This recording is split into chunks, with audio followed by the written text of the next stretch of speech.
Histologia vegetal, estudo dos tecidos vegetais. Assim como os animais, os vegetais também irão apresentar tecidos e órgãos organizados. Sabemos que para isso vamos precisar de um grupo de células especializadas e organizadas em tecidos. Esses tecidos irão se agrupar e formar órgãos que estarão no interior da estrutura vegetal. Nós vamos estudar os grupos de tecidos conhecidos como meristemas, que serão divididos em meristema primário e meristema secundário. Tecidos de revestimento, esse fará a proteção do nosso vegetal. Tecidos de sustentação, esse tecido fará a sustentação mecânica da estrutura vegetal. Tecidos de preenchimento. Esse grupo de tecidos será responsável por realizar a fotossíntese e por fazer o armazenamento de diversas substâncias. Tecidos de condução. Esses tecidos serão responsáveis por fazer o transporte da seiva bruta e da seiva elaborada, através dos vasos condutores de seiva. Meristemas primários ou apicais, do caule e da raiz. Vamos tomar por base aqui no nosso estudo os vegetais perenes, que são aqueles vegetais que mantêm o seu crescimento ao longo da sua existência. Esses vegetais eles podem aumentar de tamanho a partir da divisão e do crescimento celular. No primeiro caso, que é a divisão celular, nós teremos o aumento do número de células. E no segundo caso, que vai ser em relação ao tamanho dessas células, nós vamos aumentar o diâmetro dessa célula. E quem é responsável por fazer todo esse crescimento é o meristema primário. A organização desse meristema primário acontece da seguinte forma: nós vamos ter a protoderme, que formará as células da epiderme, que é a parte externa do nosso vegetal. Teremos na parte mediana o meristema fundamental, que vai ser responsável por formar o tecido de sustentação, a sustentação mecânica desses vegetais. E o procâmbio, que formará o xilema e o floema, que são os vasos condutores de seiva, que vai estar localizado na parte interna do nosso vegetal. Em relação às características do meristema primário, esse tecido é o primeiro tecido dos vegetais, é o que formará o embrião da semente. Esse tecido também vai ser responsável por dar origem aos demais tecidos.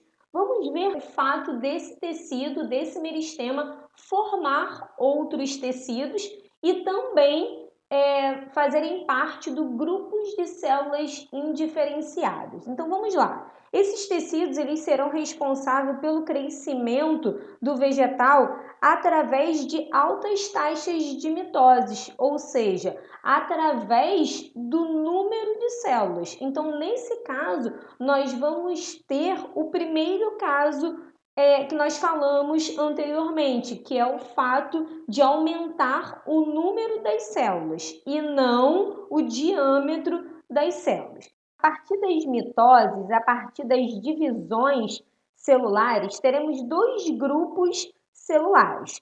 Parte das células que permanecerão indiferenciadas, como células do meristema ou células meristemáticas, e o outro grupo celular vai se especializar em diferentes tecidos. E dessa forma, esse grupo que se especializa perde a capacidade de fazer novas mitoses, perdem a capacidade de fazer novas divisões celulares. E aí o que ocorre? As células meristemáticas, elas serão responsáveis pelo crescimento e pela regeneração, pela cicatrização do vegetal. Então, como funções do meristema primário, vamos ter o crescimento do vegetal em altura e a cicatrização, a regeneração desse vegetal. Nessa figura, podemos perceber a gema lateral, de onde partirão as folhas do nosso vegetal, o caule, que vai representar para a gente o meristema apical do caule, onde temos o crescimento do nosso vegetal, e a raiz, representando o meristema apical da raiz, que são as partes de crescimento do nosso vegetal em relação aos meristemas primários. Meristemas secundários ou laterais.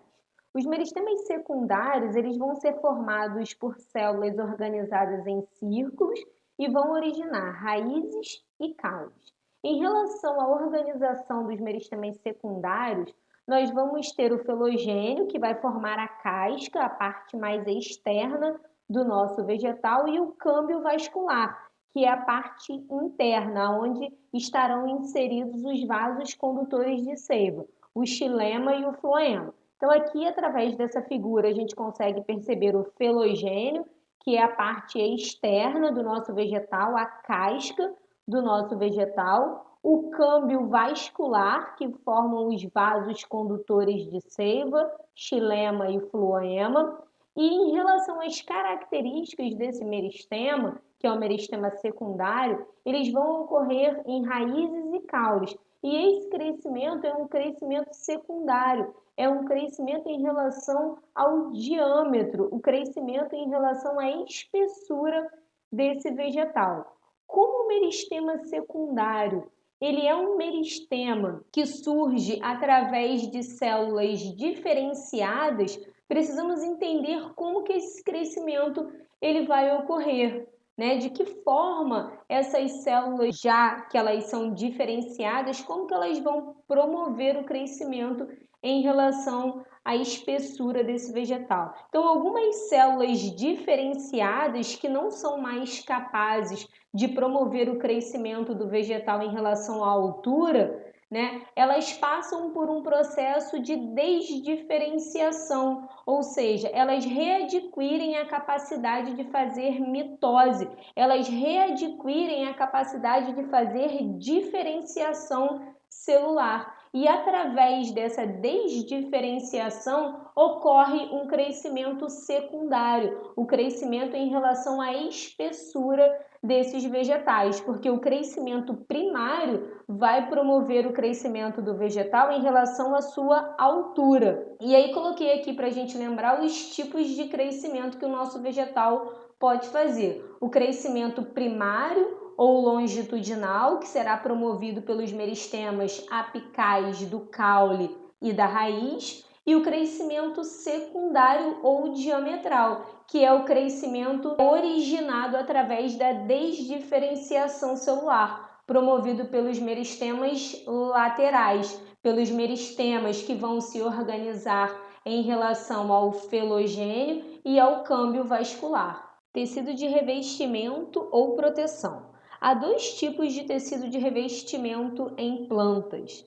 O primeiro é a epiderme, que é um tecido de revestimento primário. Este tecido vai estar presente em raízes e caules jovens. Também farão a sua presença em flores, frutos e folhas. Esse tecido é um tecido uniestratificado. Isso quer dizer que é um tecido formado por uma única camada de células revestida por uma cutícula que tem a sua natureza lipídica, que é a cutina. Essa cutina vai trazer uma característica muito importante para a epiderme, que é o fato de impermeabilizar a epiderme foliar, evitando o excesso de transpiração, e também vai fazer a proteção superficial dessa epiderme. Esse tecido também é formado por células vivas e aclorofilado, ou seja, não consegue converter a energia luminosa em energia química. Existem alguns anexos, algumas regiões que estarão anexos a essa epiderme. Então, nós vamos ter a cutícula. Essa cutícula também é um tecido de revestimento, também é um tecido de proteção. Tá? Essa cutícula vai fazer toda a proteção superficial da nossa epiderme, que é a parte externa do nosso vegetal. Nós vamos ter os estômatos, que são estruturas epidérmicas, que estarão relacionados com a troca gasosa e o controle da respiração, que vai ocorrer por meio das folhas. Nós temos os pelos, que são formações que podem ser uni ou pluricelulares. Esses pelos eles podem estar presentes nas raízes. Quando estiverem presentes nas raízes, eles serão responsáveis por fazer a absorção de água e sais minerais. Mas existem algumas folhas que também terão a presença de pelos, e aí esse pelo vai funcionar também como uma proteção foliar. Nós vamos ter os acúlios, e esses acúlios eles estão presentes nas rosas, nas roseiras. Esses acúlios eles são bem confundidos com espinhos, mas os acúlios são estruturas epidérmicas de proteção também, e a semelhança do acúlio com o espinho é fisicamente, porque a diferença está na sua origem. Os acúlios têm origem na epiderme, e os espinhos terão as suas origens nas células do caule. Então é muito importante. As duas estruturas vão fazer proteção, porém com origens em locais diferentes. O outro tecido de revestimento é conhecido como suber ou cortiça. Esse tecido, diferente da epiderme, é um tecido de revestimento secundário e vai estar presente em raízes e caules adultos, diferentes também da epiderme. É um tecido pluriestratificado, formado por mais de uma camada celular. Esse tecido será formado por células mortas, diferente da epiderme, que será formado por células vivas. Esse tecido ele é formado a partir do felogênio, que é a parte mais externa do nosso vegetal, então é uma parte que vai estar localizada externamente ao nosso vegetal. Mas, apesar de suas células estarem mortas, vão estar mortas apenas na região do suber. As demais células serão formadas de tecidos vivos e precisam fazer a troca gasosa, precisam fazer a oxigenação de suas células.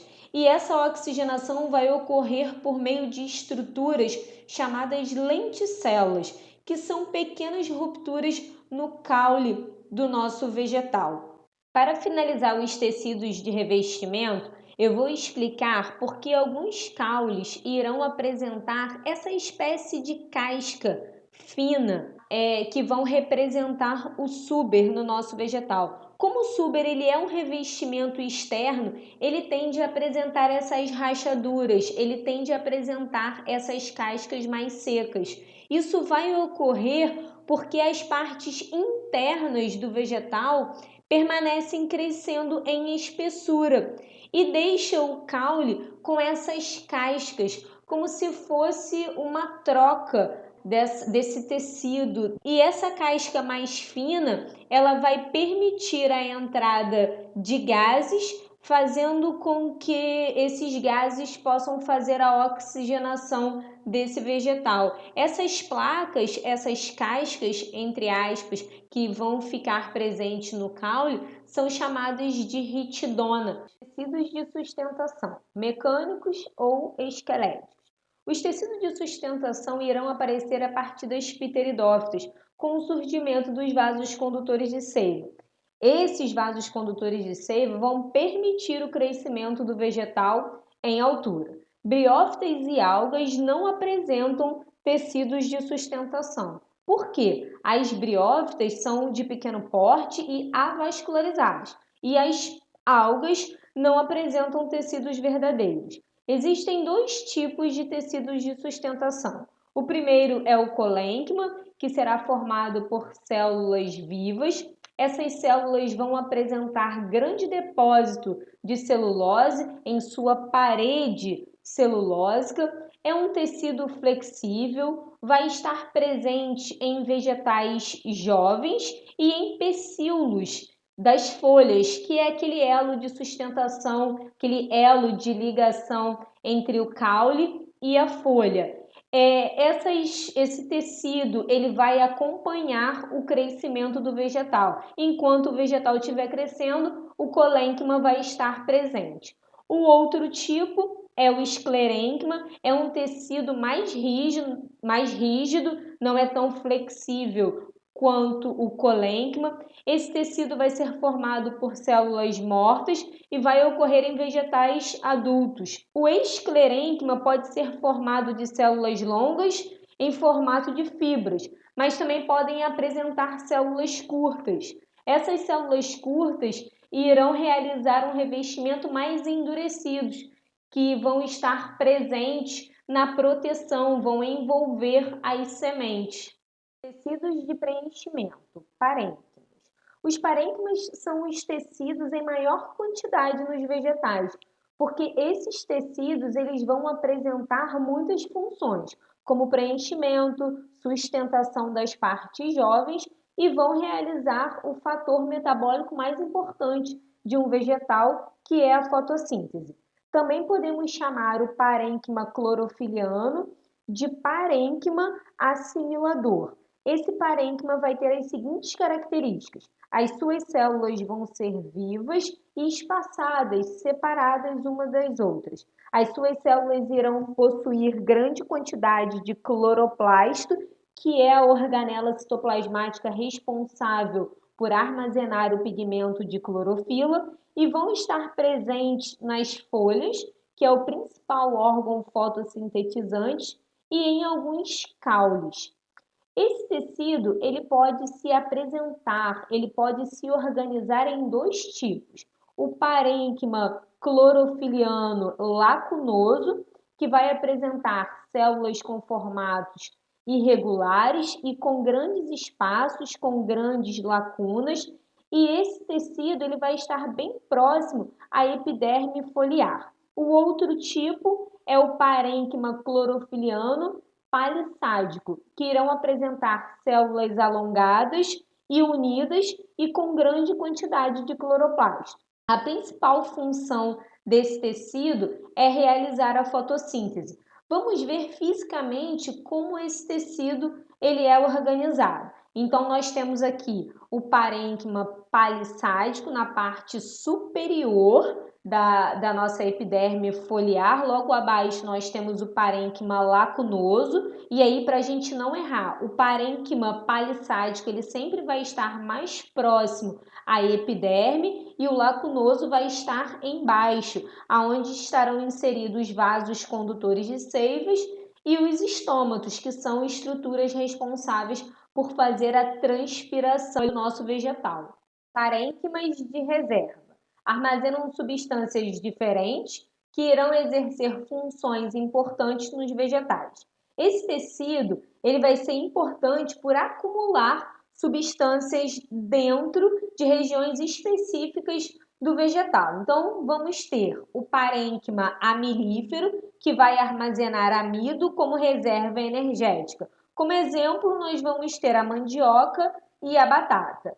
O parênquima aquífero, que vai ser responsável pelo armazenamento de água em seus vacúolos. Vacúolos são organelas citoplasmáticas que têm a função de fazer o armazenamento de água. Esse parênquima vai ser típico de plantas de ambientes secos, como cactos e suculentas. Parênquima aerífero. Esse tipo de parênquima vai possuir espaços entre suas células para o armazenamento de ar. Esse armazenamento de ar diminui a densidade, fazendo com que esse vegetal faça uma flutuação. Esse parênquima vai ser típico de plantas aquáticas. Tecidos de condução ou condutores de seiva. Esses tecidos têm a formação a partir das pteridófitas, que foram os primeiros vegetais a possuírem vasos condutores de seiva dentro do reino Plantae. Essa característica permitiu que esses vegetais ocupassem diversos ecossistemas. Esse tecido ele vai ser formado por vários tipos celulares. São dois tipos. O primeiro é o xilema ou lenho, que é responsável pela condução da seiva bruta. A seiva bruta ela é formada de água e sais minerais. Essa seiva bruta ela vai ser absorvida através de suas raízes e o seu sentido vai ser sempre de baixo para cima. É um tecido formado de células mortas, suas células são alongadas E esse formato vai formar os vasos lenhosos, que também podemos chamar de traqueias. Então, ela vai ter esse formato, vai ter pequenas perfurações laterais, que faz com que o fluxo consiga fluir sempre de baixo para cima. O segundo tipo é o floema ou líber. Ele é responsável pela condução da seiva elaborada, e a seiva elaborada é o produto da fotossíntese. Em sua maioria, nós vamos ter a glicose. É um tecido formado de células vivas e anucleadas. Suas células alongadas vão permitir a formação de vasos liberianos com perfurações, facilitando o transporte. Então, essa é a aparência física do floema. Conseguimos perceber as células anucleadas, os vasos liberianos, que são os vasos que formam o floema, e essa placa crivada, essa placa com algumas perfurações. O estudo dos tecidos termina nessa aula. A partir dos próximos encontros, iremos falar da anatomia vegetal.